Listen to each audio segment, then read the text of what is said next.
फखरुद्दीन अली अहमद भारत के 5वें राष्ट्रपति और राष्ट्रपति कार्यकाल में मरने वाले दूसरे राष्ट्रपति थे।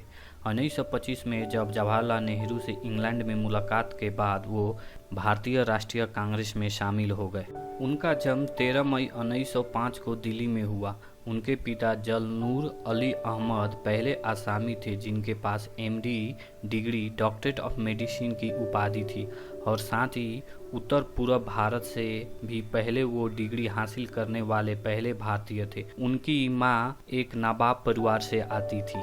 फखरुद्दीन अली अहमद उत्तर प्रदेश अपनी स्कूली शिक्षा पूरा किए और दिल्ली सरकारी हाई स्कूल से उन्होंने मैट्रिक की परीक्षा पास किए।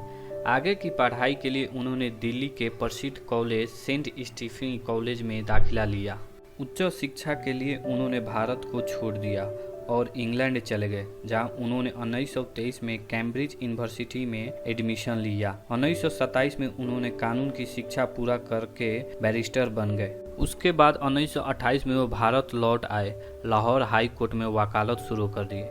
फखरुद्दीन अली अहमद 1925 में इंग्लैंड में जवाहरलाल नेहरू से मिले और उनके विचारों से बहुत ही प्रभावित हुए।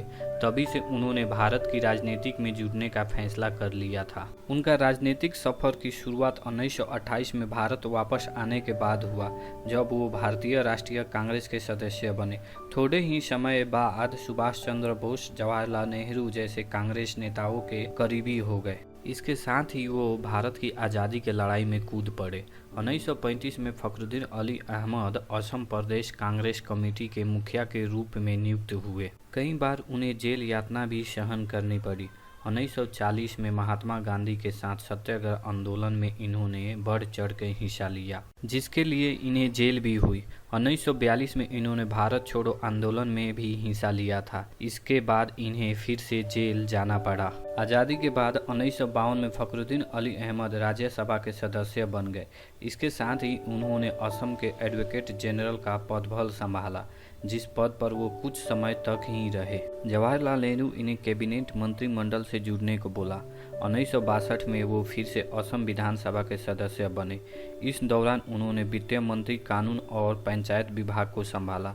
1964 से लेकर 1974 तक वो कांग्रेस कार्य समिति और केंद्रीय सदस्य बोर्ड में रहे। वर्ष 1966 में प्रधानमंत्री इंदिरा गांधी ने उन्हें अपने कैबिनेट मंत्रिमंडल में शामिल किया और उनको सिंचाई, शिक्षा, विकास, कृषि और ऊर्जा मंत्रालय का कार्यभार दिया गया। इसके बाद असम से उन्हें राज्यसभा की सीट मिल गई और वो संसद पहुंच गए। वर्ष 1969 में कांग्रेस के विभाजन के बाद फखरुद्दीन अली अहमद नेहरू और उनके परिवार के साथ अपने गहरे सहयोग की वजह से इंदिरा गांधी के साथ पार्टी में रहने का निर्णय लिया।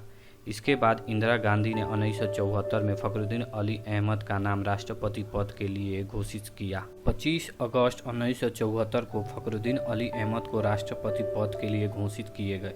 वो डॉक्टर जाकिर हुसैन के बाद दूसरे मुस्लिम राष्ट्रपति थे। 1975 में इमरजेंसी के दौरान फखरुद्दीन अली अहमद के विरोधियों ने दावा किया था कि उन्हें प्रधानमंत्री इंदिरा गांधी के इशारों पर सिग्नेचर किए थे। 11 फरवरी 1977 को फखरुद्दीन अली अहमद का दिल का दौरा पड़ने से उनकी ऑफिस में ही निधन हो गया था।